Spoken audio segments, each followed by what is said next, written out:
Hello viewers, आपका media research अनलीस्ट channel पे स्वागत है। इस चैनल पे आपको मीडिया रिसर्च के पूरे सिलेबस पे वीडियो लेक्चर्स मिलेंगे, जैसे मीडिया रिसर्च क्या होता है, इसका डेवलपमेंट कैसे हुआ, इसके फेजेस क्या क्या हैं और print media, electronic media, social media और एडवर्टाइजिंग एंड पीआर में हम कौन कौन से रिसर्च करते हैं और उनको करने के लिए सबसे उपयुक्त मैथड क्या होता है, उसके बारे में भी हम लोग पढ़ेंगे। मास मीडिया का पब्लिक पर क्या इफेक्ट पड़ता है, इसको जानने के लिए हम कौन से रिसर्च करते हैं, उसके बारे में भी हम लोग अध्ययन करेंगे। लेकिन उससे पहले हम लोग को जानना जरूरी होता है कि रिसर्च क्या है, रिसर्च के कितने टाइप्स होते हैं, रिसर्च प्रोसेस क्या होता है, रिसर्च डिजाइन क्या है और सैम्पलिंग क्या होती है। इसके बाद हम लोग पढ़ेंगे डेटा कलेक्शन के कौन कौन से मेथड उपलब्ध हैं, जैसे सर्वे मेथड है, एक्सपेरिमेंटल मेथड है और क्वालिटेटिव रिसर्च में observation method, in depth interview और केस स्टडी, इसके बारे में भी हम लोग अध्ययन करेंगे। कंटेंट एनालिसिस एक बहुत ही अच्छी टेक्निक होती है मास मीडिया में रिसर्च करने की, उसके बारे में भी हम लोग को पढ़ना है। उसके बाद डेटा एनालिसिस के लिए एसपीएसएस टूल का किस तरह से यूज किया जा सकता है, इसके बारे में भी हम लोग पढ़ेंगे। अंत में हम लोग देखेंगे कि जब रिसर्च कर लेते हैं तो उसको रिपोर्ट कैसे किया जाता है, वो चाहे थीसिस लिख रहे हैं या पेपर पब्लिश करना है या प्रोजेक्ट रिपोर्ट करना है, तो रिपोर्टिंग कैसे करते हैं रिसर्च की, उसके बारे में भी हम लोग को अध्ययन करना है। लेकिन आज के लेक्चर में हम लोग पढ़ने जा रहे हैं कि रिसर्च क्या होता है और उसकी क्या क्या कैरेक्टरिस्टिक होती है। मनुष्य स्वभाव से ही जिज्ञासु है। उत्सुकता और जिज्ञासा, क्यूरियोसिटी एंड इनक्विजिटिवनेस मनुष्य के स्वभाव की बहुत महत्वपूर्ण विशेषता होती है। और इसीलिए जब हम कुछ नई चीज़ देखते हैं या कभी कुछ अजीब सी चीज़ देखते हैं या कभी अनयूजुअल घटनाओं का सामना करते हैं तो हम बहुत आश्चर्यचकित हो जाते हैं, बहुत सरप्राइज होते हैं। लेकिन हमारा उत्सुक दिमाग उसी समय सोचना शुरू कर देता है कि ये क्या है, ये कैसे हो सकता है, ये क्यों हुआ, और उन सभी सवालों का जवाब ढूंढता है जो हमारे दिमाग में उठ रहे होते हैं। यही जिज्ञासा हमारे ज्ञान को आगे बढ़ाता है और शोध का कारण भी होता है। हमारी जिज्ञासु प्रवृत्ति, हमारी क्यूरियोसिटी और कीन ऑब्जर्वेशन एबिलिटी या तीक्ष्ण अवलोकन क्षमता के कारण ही आज हम स्टोन एज से आईटी एज में पहुंच सके हैं। देखते हैं आगे कि रिसर्च होता क्या है। अगर देखा जाए तो हम अपनी रोज़मर्रा की ज़िंदगी में भी थोड़ा बहुत शोध तो करते हैं, थोड़ा बहुत रिसर्च तो करते हैं। जैसे मान लीजिए कि हम कभी बाज़ार जा रहे हैं कुछ खरीदने के लिए, तो ऐसा तो कभी नहीं होता है कि जो सामान सबसे पहले हमारे आँख के सामने पड़ता है हम उसको खरीद लेते हैं, या जो सामान हमको सेल्स पर्सन सजेस्ट कर रहा है हम उसी को खरीद लें। ज़्यादातर केसेस में होता क्या है कि हम अपने बजट में उपलब्ध जितने भी विकल्प हैं, जितने भी अल्टरनेटिव्स हैं, उनको हम देखते हैं, उनकी प्राइस, उनकी फीचर्स, उनके बेनिफिट्स और उनकी उपलब्धता के आधार पे, और अगर वो क्लॉथ्स एंड फुटवेयर्स हैं तो उनकी डिज़ाइन एंड कलर के आधार पे उसका कंपैरिजन करते हैं। और कंपैरिजन के बाद हम किसी निष्कर्ष पे पहुंचते हैं कि हाँ, ये प्रोडक्ट हमारे लिए सबसे ज़्यादा उपयुक्त होगा। तो ये भी एक तरह का शोध है, ये भी एक तरह का रिसर्च है, लेकिन ये एग्जैक्टली रिसर्च नहीं है। इसको हम लोग सर्च कहते हैं, ना कि रिसर्च कहते हैं। अब सर्च एंड रिसर्च में थोड़ा अंतर होता है, और ये अंतर क्या होते हैं। सबसे पहला, सर्च बहुत कम समय में हो जाता है, शॉर्ट ड्यूरेशन का होता है, लेकिन रिसर्च को अगर हम ठीक तरीके से करते हैं तो रिसर्च में समय ज़्यादा लगता है। सर्च के लिए किसी विशेष विषय में हमको विशेषज्ञता, एक्सपर्टीज की ज़रूरत नहीं होती है, लेकिन रिसर्च के लिए ज़रूरी होता है कि जिस सब्जेक्ट में हम रिसर्च कर रहे हैं उस सब्जेक्ट में हमें एक्सपर्ट होना चाहिए। सर्च में हमें निर्धारित जो चरण, जो प्रिस्क्राइब्ड स्टेप्स हैं रिसर्च करने के, उनका पालन नहीं करते हैं। लेकिन रिसर्च में अगर हम रिसर्च को सही ढंग से करना चाहते हैं, एक अच्छा रिजल्ट पाना चाहते हैं, तो हमें उन सभी स्टेप्स को फॉलो करना होता है जो कि एक रिसर्च करने के लिए प्रिस्क्राइब्ड स्टेप्स हैं। तो शोध या रिसर्च होता क्या है? ये डिक्शनरी की मीनिंग है कि ज्ञान की किसी भी शाखा में, एनी ब्रांच ऑफ नॉलेज में अगर हम कुछ नवीन तथ्यों की खोज कर रहे हैं तो सावधानी पूर्वक किए गए अन्वेषण या जांच पड़ताल को शोध कहा जाता है। कि किसी भी ब्रांच में, सब्जेक्ट कोई भी हो सकता है, टॉपिक कोई भी हो सकता है, लेकिन अगर हम कुछ नए तथ्य खोजना चाहते हैं तो जब हम उसको साइंटिफिक तरीके से करते हैं, उसको इन्वेस्टिगेट करते हैं सावधानी पूर्वक, तो उसको हम कहते हैं रिसर्च। रेडमैन एंड मोरी ने एक बुक लिखी हुई है, रोमांस ऑफ रिसर्च। इस बुक में उन्होंने लिखा है, इस रिसर्च की परिभाषा दी है कि नवीन ज्ञान की प्राप्ति के व्यवस्थित प्रयास को हम शोध कहते हैं। The systematise effort to gain new knowledge. अगर हमको नया ज्ञान चाहिए, नया कुछ नया निकालना है, तो जब हम सिस्टमेटिक रूप से कुछ आगे बढ़ते हैं, सिस्टमेटिक रूप से सर्च करते हैं, तो उसको हम कहते हैं रिसर्च। हर शोध किसी विषय के मौजूदा ज्ञान में एक मूल योगदान है जो इस विषय को आगे बढ़ाता है। ये बहुत ही इंपॉर्टेंट पॉइंट होता है कि इसीलिए कहा जाता है कि जब हम रिसर्च कर रहे होते हैं तो हमारा टॉपिक नया होना चाहिए और हमारा टॉपिक ऐसा होना चाहिए कि वो जो पहले से जो उस सब्जेक्ट पे, उस विषय में जो भी ज्ञान है, जो भी स्टॉक है, उसमें कुछ ना कुछ ऐड हो, हमारा कुछ कंट्रीब्यूशन हो, और तभी वो सब्जेक्ट जो है आगे बढ़ता है, प्रोग्रेस करता है, एडवांस होता है। तो हर रिसर्चर का, हर शोधकर्ता का जो आउटकम है, जो रिजल्ट है, वो एक बिल्डिंग ब्लॉक की तरह होता है, वो उसमें ऐड हो जाता है और इस तरह से सब्जेक्ट धीरे धीरे आगे बढ़ता जाता है। यह अध्ययन, अवलोकन, तुलना और प्रयोग की सहायता से सत्य की तलाश है। हमने अपने हिस्ट्री की बुक्स में पढ़ा हुआ है कि हम जानते हैं कि हमारे जो पूर्वज थे वो नेचर से भी बहुत भयभीत रहते थे, नेचर से भी बहुत डरते थे, क्योंकि उनको नेचर के बारे में ज़्यादा ज्ञान नहीं था, उनको प्रकृति के बारे में ज़्यादा ज्ञान नहीं था कि भाई ये सूरज पूर्व में उगता है या किसी पर्टिकुलर डायरेक्शन में उगता है, किसी पर्टिकुलर डायरेक्शन में डूबता है, या जो आपका पानी बरस रहा है, रेन है, या ये आपके जो टाइड्स उठते हैं, या ये जो इक्लिप्स हैं, ये क्यों होते हैं, मौसम क्यों बदलता है, किसी मौसम में ही कोई जो फसल होती है वो क्यों होती है। उस समय फ्रूट्स वगैरह की जानकारी उनको होती, कुछ जो अपने आप उगते थे, तो उन सब के बारे में उनको कोई जानकारी नहीं थी क्योंकि उसमें विज्ञान नहीं था। तो उनसे भी वो बहुत डरते थे, उसको ये रहस्य मानते थे, उसको समझते थे कि भगवान का एक क्रोध है। लेकिन जैसे जैसे सिविलाइजेशन आगे बढ़ा, जैसे जैसे विज्ञान ने तरक्की की, तो उन सभी मिस्ट्रीज़ को उसने ख़त्म कर दिया, उन सभी जो रहस्यों पर से पर्दा हटा दिया है और बता दिया कि सूरज क्यों ईस्ट में उगता है और वेस्ट में डूबता है, या क्यों इक्लिप्स होते हैं, या क्यों टाइड्स आते हैं, या क्यों मौसम बदलता है। ये सारी जानकारी आज हमारे पास है। हम लोग के लिए सारी चीज़ें बहुत कॉमन सी हैं, लेकिन हमारे एंसेस्टर, हमारे जो पूर्वज थे, उनको ये सब की जानकारी नहीं थी। तो ये जानकारी हमको कहाँ से मिली है? अध्ययन करने से, स्टडी करने से, अवलोकन यानी ऑब्जर्वेशन, तुलना यानी कंपेरिजन, एंड प्रयोग यानी एक्सपेरिमेंट। तो हमारे वैज्ञानिकों ने पहले जो है कीन ऑब्जर्वेशन होना चाहिए कि उसको ऑब्जर्व किया, उसको कंपेयर किया, उसको एक्सपेरिमेंट किया, उसको स्टडी किया, और वो सारी जो अननोन, जो मिस्ट्रीज थी, उनको एक नोन फैक्ट में बदल दिया। तो ये संभव कैसे हुआ? रिसर्च के कारण ही संभव हो पाया है। शोध एक आंदोलन है। लोग कहते हैं कि शोध जो है आपका, रिसर्च इज ए मूवमेंट। शोध एक आंदोलन है। आंदोलन अज्ञान से ज्ञान की तरफ, अज्ञात से ज्ञात की तरफ। जैसे कि अभी हम लोग रह रहे हैं कोविड-19 के एक बहुत ही मुश्किल दौर से गुजर रहे हैं। हमें ये तो मालूम है कि कोरोना एक वायरस से होता है, लेकिन हमें अभी भी दो चीज़ें इसमें अज्ञात हैं। वो दो चीज़ें क्या हैं? मेडिकल के टर्म में प्रिवेंटिव मेजर्स, वो आपका वैक्सीन, टीका, और क्यूरेटिव मेजर जो उसकी दवाइयाँ या मेडिसिन हैं। लेकिन बहुत सारे देशों की, या हम कह सकते हैं कि अधिकतर देशों के वैज्ञानिक अपने रिसर्च में लगे हुए हैं और ये खोजने की, इसको तलाशने में लगे हुए हैं कि इसकी वैक्सीन निकल जाए और इसकी दवाइयाँ भी उपलब्ध हो जाए, और बहुत जल्दी हम देखेंगे कि ये सब चीज़ें हमको उपलब्ध हो जाएंगी। तो ये अननोन को नोन में कन्वर्ट करने के लिए वो जो रिसर्च किया जाता है वो भी आपका चल रहा है अभी। अब हम देखते हैं कि रिसर्च करने के लिए हमें प्रेरणा कहाँ से मिलती है, मोटिवेशन कहाँ से मिलता है। तो सबसे पहले अगर हम अपनी फील्ड देखें, एकेडमिक फील्ड देखें, तो एकेडमिक फील्ड में अगर अध्यापन करना है तो पीएचडी होना ज़रूरी होता है, तो शोध करना ही, रिसर्च करना ही पड़ेगा।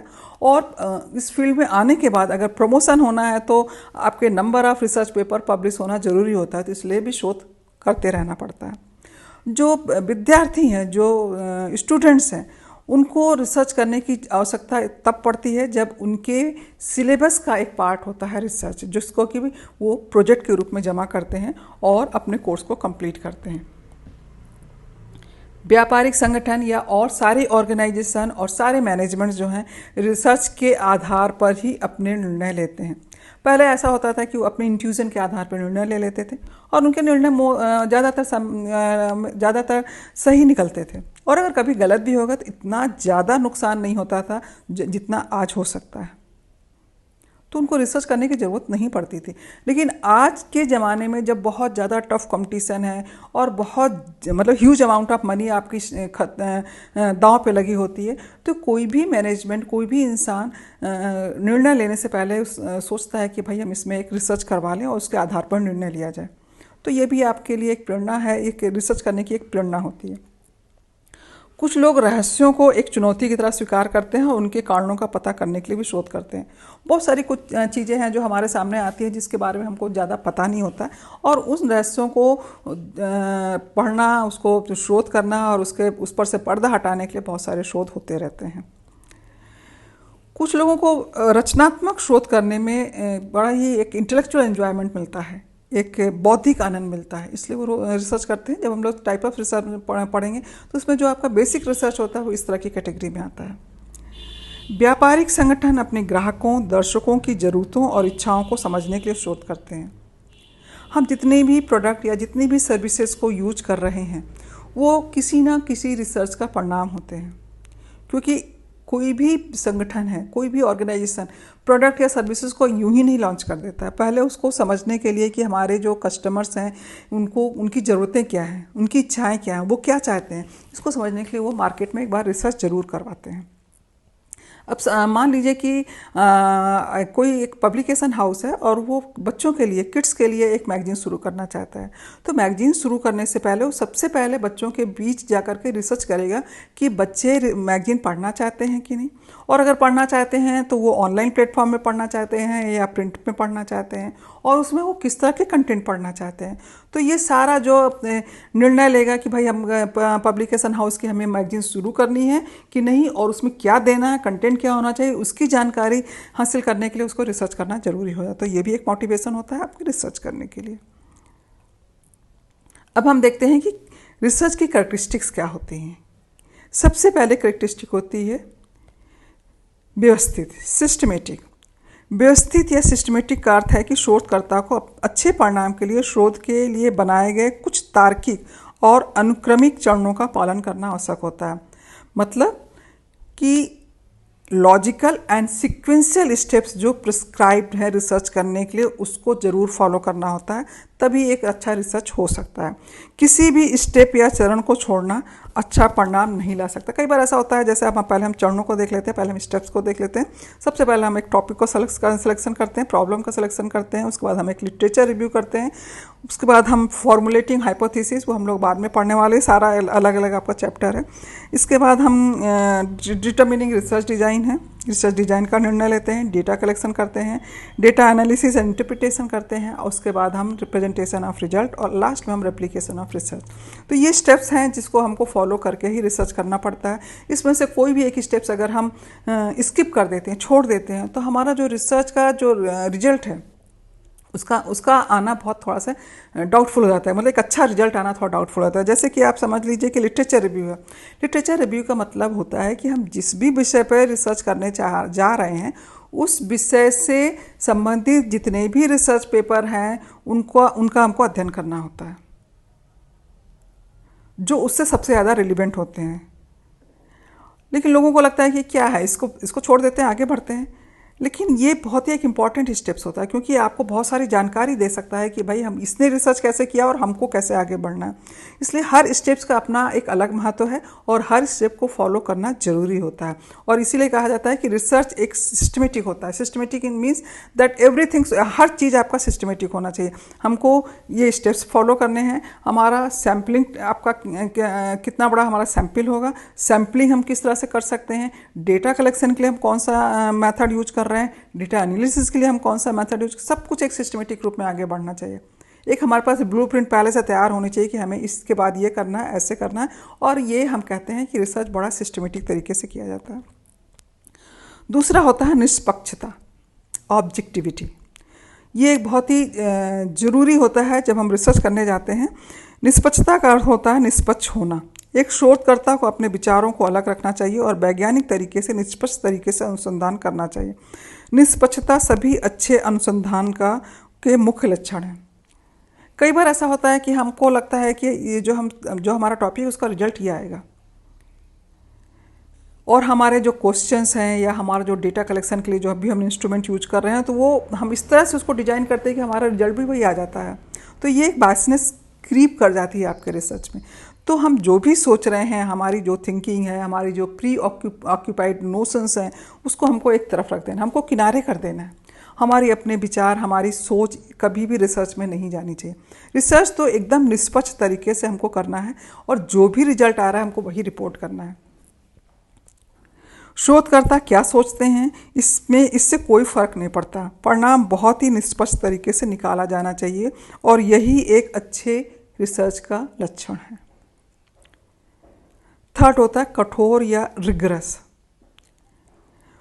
कभी भी रिसर्च एकदम आसानी से या जल्दीबाजी में नहीं हो सकता, इसके लिए कठोर श्रम करना पड़ता है। मतलब कि हमें काफ़ी समय लगता है हमें रिसर्च करने में, हमारा समय भी बहुत देना है हमको मानसिक रूप से तैयार होना है, हमारा बहुत ज़्यादा हमको डेटा कलेक्शन, डेटा एनालिसिस सब में समय लगेगा और दिमाग भी लगेगा। तो ये बहुत ही एक रिगरस प्रोसेस होता है। सतही रूप से, सुपरफिशियल रूप से कंडक्ट किए हुए रिसर्च का कोई अच्छा रिजल्ट नहीं आता, अच्छा परिणाम नहीं निकल सकता है। चौथा होता है दोहराने योग्य यानी रेप्लिकेटिव। हर रिसर्च रेप्लिकेटिव होना चाहिए। रेप्लिकेटिव का मतलब होता है कि हमने जो रिसर्च किया हुआ है उसी मेथड को यूज करके, डेटा कलेक्शन के उसी मेथड को यूज करें, डेटा एनालिसिस के उसी मेथड को यूज किया जाए। तो अगर कोई उस तरह उसी मेथड को यूज करके डेटा कलेक्शन कर रहा है, उसी मेथड को यूज करके डेटा एनालाइज कर रहा है, तो उसका भी वही परिणाम निकलना चाहिए जो कि मेरा निकला है। तब इसको कहते हैं रेप्लिकेटिव प्रॉपर्टी। और ये कब संभव होता है? जब जो शोधकर्ता या रिसर्चर है अपने रिपोर्ट में एकदम स्पष्ट तरीके से लिखे कि उसने डेटा कलेक्शन के लिए कौन से इंस्ट्रूमेंट को यूज किया है, कौन से मेथड को यूज किया है और डेटा एनालिसिस के लिए कौन से मेथड को यूज किया है, और हर चीज़ एकदम क्लियरली डिफाइंड होनी चाहिए। तभी कोई भी पर्सन, कोई भी इंसान उस रिसर्च को दोहरा सकता है और सेम रिजल्ट पे पहुंच सकता है। ये भी एक इसकी कैरेक्टरिस्टिक होती है। नियंत्रित, कंट्रोल्ड। कंट्रोल की ज़रूरत तब होती है जब हम एक्सपेरिमेंटल रिसर्च करते हैं, जब हम प्रयोग करने वाले रिसर्च करते हैं। एक्सपेरिमेंटल रिसर्च में हमको इन्वायरमेंट को भी कंट्रोल करना होता है, पार्टिसिपेंट्स को भी कंट्रोल करना पड़ता है और वेरिएबल्स को भी कंट्रोल करना पड़ता है। वो हम लोग जब एक्सपेरिमेंटल रिसर्च पढ़ेंगे तो आपको ज़्यादा अच्छे से समझा सकते हैं।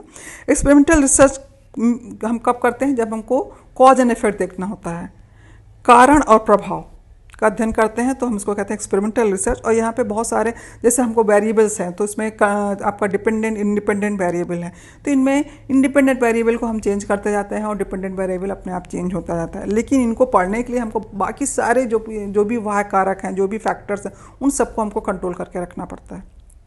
तो ये भी एक बहुत इंपॉर्टेंट आपकी कैरेक्टरिस्टिक होती है रिसर्च की। नेक्स्ट है इम्पीरिकल। इम्पीरिकल हम लोग कहते हैं, इम्पीरिकल की मीनिंग होती है एक्सपीरियंसिंग, मतलब हम एक्सपीरियंस करें, हम खुद से डेटा कलेक्ट करें, चाहे वो प्राइमरी डेटा हो चाहे सेकेंडरी डेटा। प्राइमरी डेटा होता है वो डेटा जो हम अपने आप से कलेक्ट कर रहे होते हैं। सेकेंडरी डेटा होता है जो डेटा उपलब्ध हैं, जैसे गवर्नमेंट की बहुत सारी साइट्स हैं, हेल्थ मिनिस्ट्री की साइट्स पे आपको हेल्थ से रिलेटेड डेटा मिल जाएंगे। ऐसे बहुत सारी साइट्स हैं, उसमें आपको अब डेटा मिल जाएगा, वो सेकेंडरी डेटा, उसको भी लेकर के हम अपना एनालाइज करके रिजल्ट निकाल सकते हैं। तो लेकिन हमको रिसर्च खुद से करना है। थ्योरी क्या कहती है, मॉडल्स क्या कहते हैं, या कंसेप्चुअल रिसर्च एक अलग चीज़ हो जाती है। लेकिन जो रिसर्च है वो एक्सपेरिमेंटल, जो हम मतलब इम्पीरिकल होना चाहिए, हमको रिसर्च अपने आप से कंडक्ट करना चाहिए। और लास्ट है आपका valid and reliable, that is validity and reliability. ये एक बहुत ही ज़रूरी होता है एक अच्छे रिसर्च के लिए।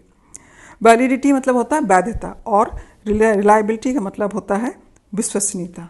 ये दोनों चीज़ आपके रिसर्च में होनी चाहिए और ये हम लोग बहुत डिटेल में पढ़ने वाले हैं जब हम लोग पढ़ेंगे आगे रिसर्च के बारे में ज़्यादा डिटेल में। ठीक है, तो ये है आपके रिसर्च के कि रिसर्च होता क्या है और रिसर्च की कैरेक्टरिस्टिक क्या होती है। अगर आपको ये पसंद आया हो तो प्लीज़ चैनल को सब्सक्राइब कीजिए, लाइक कीजिए और शेयर कीजिए।